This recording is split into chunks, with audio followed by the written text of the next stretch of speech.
Hey everyone, and welcome back. Today we're going to be diving into the world of fashion design. Yeah, it's going to be really interesting, actually. We've got this awesome report here from the Life Skill Foundation in India. They're all about helping young people like you figure out those career paths and, make those dreams a reality. Right. And this report, it's not just some vague overview. They get into the nitty-gritty of what it takes to actually make it as a fashion designer, especially in India, which is so cool because they're really tapping into that unique market. Exactly. They know the Indian fashion scene is booming, right? So they're giving you, the listener, all the tools and info you need to kind of jump in and ride that wave. I love that. Okay, so let's get down to business.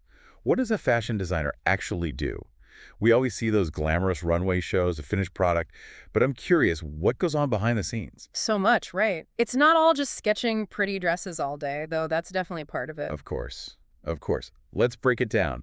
The report actually lists out count them, six main responsibilities of a fashion designer. Yeah, six. So first up, the obvious one, designing garments and accessories. This is where you get to unleash that creativity. But, and this is a big but, it's not just about making something that looks amazing. It also needs to be functional. Right. A dress might look stunning on a mannequin, but if you can't sit down in it, it's not going to fly in the real world. Exactly. And that kind of ties into the second responsibility LSF highlights, which is all about fabrics and materials. Okay, so tell me more about that, because I'll be honest, I walk into a fabric store and it's totally overwhelming. I hear you. That's why it's so important for fashion designers to really understand textiles. What's the difference between silk and chiffon? How will a fabric drape? Will it shrink when you wash it? How does it react to dyes? These are all things a fashion designer needs to know. Wow, it's like a whole secret language of fabrics. It totally is. Yeah. And speaking of secret languages, responsibility number 3 is all about patterns. Ah, patterns. Those things that always intimidated me in sewing class. Yeah, they can be tricky, but they're the blueprints for your designs. You need to know how to create those flat patterns that, when sewn together, become those amazing three-dimensional garments we see. Okay, so we've got the design, the fabric, the pattern. What comes next? Production, baby. Production, right. LSF really stresses that fashion designers can't just be about the creative vision. They need to understand how things are actually made, like the whole process from cutting the fabric to sewing to those final finishing So touches. you've got to connect the dots between the design and the actual manufacturing, right? Exactly. And then on top of all that, a fashion designer also has to have their finger on the pulse. You mean like always be on top of the latest trends? Yep. Gotta know what's hot, what's not, what's coming back in style. That's a lot to keep up with. It is. And last but not least, we can't forget about the business side of things. Oh, right, because even the most incredible design won't go anywhere if nobody knows about it. Exactly. So marketing, selling, all of that falls under the fashion designer's umbrella of responsibilities. Wow, so we're talking creativity, technical skills, business savvy. It's like a triple threat. It is. Fashion design is not for the faint of heart, that's for sure. But if you've got the passion for it, it can be an incredibly rewarding career. So that's a glimpse into what a fashion designer actually does. Yeah. But how do you know if this is the right path for you? Well, that's where this report gets even more interesting. They dive into personality types, and they even talk about this thing called the Holland Code, which links certain personality traits to specific career paths. Okay, so tell me more about this Holland Code. I'm intrigued. So, according to the Holland Code, people who are drawn to careers like fashion design often fall under the artistic type. Does that resonate with you at all? I mean, it definitely resonates with me, but I want to hear more. Like, what does that even mean? Artistic type. How do you know if you fit that mold? Well, think about it this way. Do you love expressing yourself through art? Are you drawn to colors and designs, even just in everyday life? Do you maybe find yourself doodling outfits in your notebook instead of taking notes? Okay, yeah, guilty as charged. Doodling fashion sketches is definitely more fun than taking notes sometimes. But, so, let's say you are that artistic type. You've got that creative spark. LSF doesn't just stop there, right? They actually paint a picture of what success in this field looks like. And not just like, oh, you become a famous designer. They break it down by stages, which I thought was super helpful. Yeah, it's like leveling up in a video game, right? You start at one level, gain experience, learn new skills, and then boom, you advance to the next level. I like that analogy. Yeah. So walk us through these levels. What does that progression look like in the fashion world? Okay, so LSF lays it out in 3 main zones. Entry level, mid level, and then that coveted advanced level. Makes sense. So let's start at the beginning. You're fresh out of school. Maybe you've got your diploma or a certificate in fashion design. What's the name of the game at that entry level? It's all about soaking up as much as you can. You're probably starting as an intern or maybe an assistant designer, just getting a feel for how the industry actually works. Paying your dues, right. Making Mm. those connections. Learning from the best. Exactly. And don't underestimate the importance of those early connections. Oh, absolutely not. Those can make all the difference later on. For sure. So, as you gain experience, maybe you even decide to pursue a bachelor's degree to really up your game. You start moving into that mid-level zone. This is where things start to get interesting, right? Totally. You're not just fetching coffee anymore. You're taking on more responsibility, maybe even leading your own projects, really starting to make your mark on the industry. And then the ultimate goal, the advanced level. What does that look like? This is it, the top tier. You're a senior designer, a creative director. Maybe you've even launched your own brand, just like you always dreamed. That's amazing. But let's be real. This industry is competitive. How do you even break in? It's no walk in the park, that's for sure. But luckily, LSF gives us a roadmap. They break down those steps you need to take, and it all starts with your education. Right from the get-go. So what are they saying about high school? They're big on focusing on art and design early on. So, those classes that you might think are just for fun, like drawing, painting, even textiles, if you're lucky enough to have that at your school, those are actually laying the foundation for a fashion career. Who knew those doodles in art class could be so important? But yeah, I can see how that foundation would make all the difference. So, high school, check. What about after 10th grade? That's when they recommend really honing in on your focus, like choosing those arts or commerce streams for 12th grade, really setting yourself up for that fashion path. Got it, got it. So then you graduate, and it's time for the real deal, pursuing a specialized diploma or even a full-blown degree in fashion design. And this is where those big names come in. We're talking about the institutions that are like churning out the next generation of fashion icons. Yeah, the ones you see on those Project Runway bios, right? Exactly. So LSF mentions NFT, which is the National Institute of Fashion Technology, and they're known for integrating technology into design, which is huge these days. Definitely. Mm. Technology is everywhere, even in fashion. Okay, what else? They also talk about NID, the National Institute of Design, and they're all about design thinking and innovation.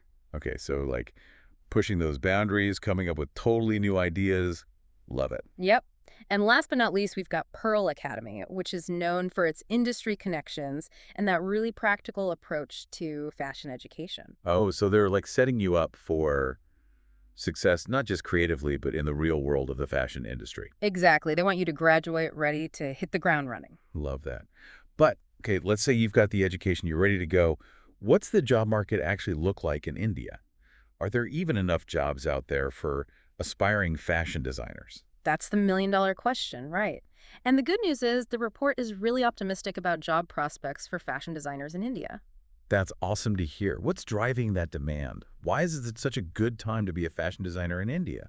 Well, for starters, India's fashion industry is booming right now. Local brands are blowing up, getting recognized all over the world for their unique style and craftsmanship. You know, it's interesting because we're seeing this resurgence of interest in traditional Indian textiles and designs, even here in the West. Right. It's like the world is rediscovering the incredible richness and diversity of Indian fashion. And then on top of that, you've got more and more international brands collaborating with Indian designers.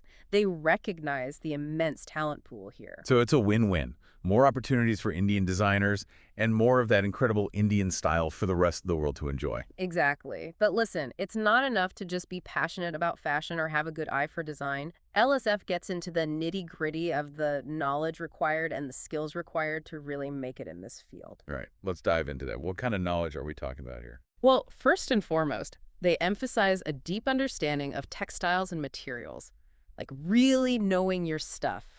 Silks, chiffons, cottons, linens, you name it. You got to know those fabrics inside and out. It goes back to that secret language of fabrics we were talking about. Exactly. You need to know how those fabrics drape, how they react to dyes, how durable they are, all that good stuff. Okay, so textiles, check. What else is Yeah. on that knowledge checklist? They're also big on being a trend spotter. Oh, like knowing what's hot and what's not before everyone else. Exactly. Yeah. You got to stay updated on fashion history, current trends, even try to anticipate what's coming next. It's like having this sixth sense for what people are going to want to wear. That must be such a fun part of the job, though, right? Yeah. Getting to be at the forefront of fashion, spotting those trends before they even hit the mainstream. Oh, absolutely. It's one of the things that keeps the industry so dynamic and exciting. But of course, it's not all about gut feeling and intuition. You need some hard skills too. Right, like actually being able to bring those designs to life. Exactly. And in today's world, that means being fluent in design software. We're talking Adobe Illustrator, Photoshop, even CAD software. So those art classes in school are great, but you've got to up your digital game, too. Absolutely. It's not enough to just sketch in a notebook anymore. You got to know how to translate those sketches into digital masterpieces, create those virtual prototypes, experiment with different colors and textures, all on screen. It's like having a whole digital design studio at your fingertips. Exactly. And that's where those internships LSF mentioned come in super handy. Ah, yes, those real-world experiences. Tell me more about why they're so important. Because they bridge the gap between what you learn in school, the theory and all that, and what it's actually like to work in the industry. Right, because the fashion world moves fast, and sometimes those textbooks can't keep up. Exactly. Internships give you a taste of that fast-paced environment, the deadlines, the client demands, all of it. And probably some good stories to tell, too. But, okay, so internships are great for getting experience, but LSF also talks about networking. How does that fit in? Networking is huge, right? But as they say, it's not always what you know, it's who you know. Totally. And internships, they're like your foot in the door. You meet people, you make connections. You never know who might offer you a job down the line. So true. So it sounds like education, skills, experience, connections, it all matters. But there's one more thing that LSF highlights, right? Yeah, they have this whole section on abilities required. Abilities. So we're not just talking about like knowing how to sew a button or use Photoshop, right? Right. This is about like your mindset, your approach to the work, the things that make you not just a good designer, but a great one. Okay, I'm listening. What kind of abilities are we talking about? Well, one that really stood out to me was the ability to visualize concepts. Visualize. So like being able to see your designs in your head before you even sketch them out. Exactly. Taking an idea from your imagination and being able to translate it into like a tangible garment, seeing the potential in a piece of fabric or a color palette or even like a random object. That's so cool. It's like having that sixth sense, seeing the finished product before a single stitch is sewn. Totally. And then they also talk about attention to detail. Oh yeah, that's got to be huge in fashion. Huge. Every seam, every button, every stitch, it all matters. Because one little mistake can throw off the whole look. Exactly. And then, last but not least, they emphasize problem-solving skills. Which, let's be real, you need those in any job, right? True, but especially in a creative field like fashion, you're constantly hitting roadblocks, things don't always go as planned. Like what happens if the fabric you chose doesn't drape the way you thought it would? Or, I don't know, a zipper breaks 5 minutes before a big show. Exactly. You got to be able to think on your feet, come up with creative solutions, and fast. No pressure, but that's also what makes it exciting, I guess. Definitely. No 2 days are the same in the fashion world. Right. So we've covered a lot of ground here. We've talked about the day-to-day of being a fashion designer, the skills you need, the education, the mindset, even the job market. And don't forget those all-important connections. Right. So for our listeners who are feeling inspired, who are maybe thinking, yeah, this fashion thing is for me, what's LSF's final piece of advice? They really just want to encourage you. They know it's a competitive field, but it's also incredibly rewarding, especially now with the Indian market growing so quickly. So explore your options, start building those skills,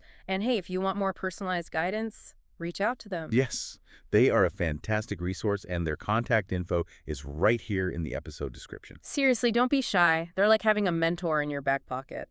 Love it.